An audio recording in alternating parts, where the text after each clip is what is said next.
परंतु वह समय आता है, वरन अब भी है, जिसमें सच्चे भक्त पिता की आराधना आत्मा और सच्चाई से करेंगे, क्योंकि पिता अपने लिए ऐसे ही आराधकों को ढूंढता है। परमेश्वर आत्मा है और अवश्य है कि उसकी आराधना करने वाले आत्मा और सच्चाई से करें। परमेश्वर का वचन हमें बताता है कि हमें आराधना किस तरह से करनी चाहिए। परमेश्वर का वचन हमें बता रहा है कि हमें आत्मा और सच्चाई के साथ में परमेश्वर की आराधना करनी है। पौलुस और सिलास आत्मा और सच्चाई के साथ आराधना किया।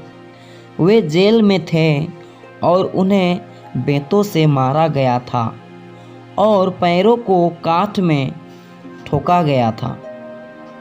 उनके शरीर में दुख था और वे जेल में बंद हुए थे और चारों ओर से उन्हें बंद किया गया था। पर जब वे आत्मा और सच्चाई से आराधना किया तो उस जगह परमेश्वर का उपस्थिति आया और वे लोग जो आराधना कर रहे थे, पौलुस और सिलास, उनके जीवन में अद्भुत काम हुआ और वे वहाँ से छूट गए। जैसे कि लिखा है प्रेरितों के काम अध्याय 16-25 आयत में, आधी रात के लगभग पौलुस और सिलास प्रार्थना करते हुए परमेश्वर के भजन गा रहे थे और कैदी उनके सुन रहे थे।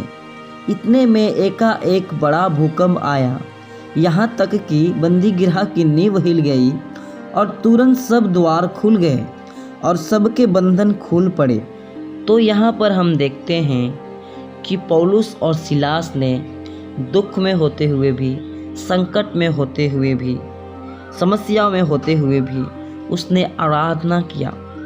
आत्मा और सच्चाई के साथ में परमेश्वर की आराधना किया और उस जगह बड़ा भूकंप हुआ। जब पौलुस और सिलास ने आत्मा और सच्चाई के साथ में आराधना किया तो परमेश्वर का सामर्थ्य, परमेश्वर की उपस्थिति उन लोगों के बीच में आया और सारे बंधन को तोड़ दिया। आमीन। सारे बंधन को तोड़ दिया। इसी तरह जब हम आत्मा और सच्चाई के साथ में परमेश्वर की आराधना करेंगे तो परमेश्वर की उपस्थिति हमारे बीच में आएगी। चाहे हम किसी भी समस्या में हो, कैसी भी दुविधा में हो, प्रॉब्लम में हो, जब परमेश्वर की उपस्थिति हमारे ऊपर आएगी तो सारे बंधन टूट जाएंगे, सारे समस्या दूर हो जाएगी। परमेश्वर का शांति, परमेश्वर का आनंद हमारे जीवन में ऐसे बस जाएंगे कि हमें आनंद होगा, हमें खुशी होगा, हमें ताकत मिलेगी, हमें सामर्थ्य मिलेगी और हम प्रभु परमेश्वर की उपस्थिति का सामर्थ्य को अपने जीवन में देख पाएंगे। इसलिए हमें अपने जीवन से परमेश्वर की आराधना आत्मा और सच्चाई से करना है। जैसे परमेश्वर चाहता है कि हम उसकी आराधना आत्मा और सच्चाई से करें और परमेश्वर ऐसे ही आराधकों को ढूंढता है। परमेश्वर का वचन बताता है जहाँ पर प्रभु का आत्मा होता है वहाँ स्वतंत्रता होता है। कोई बंधनों में नहीं रह पाएंगे। जब प्रभु का आत्मा, प्रभु का उपस्थिति हमारे बीच में जब आएगा तो हमें उन सारे समस्याओं से, सारे प्रॉब्लम से वो हमें आज़ाद करेगा और अपनी आत्माओं से ऐसे भरेगा कि हमें अद्भुत ही शक्ति, सामर्थ हमें मिलेगी।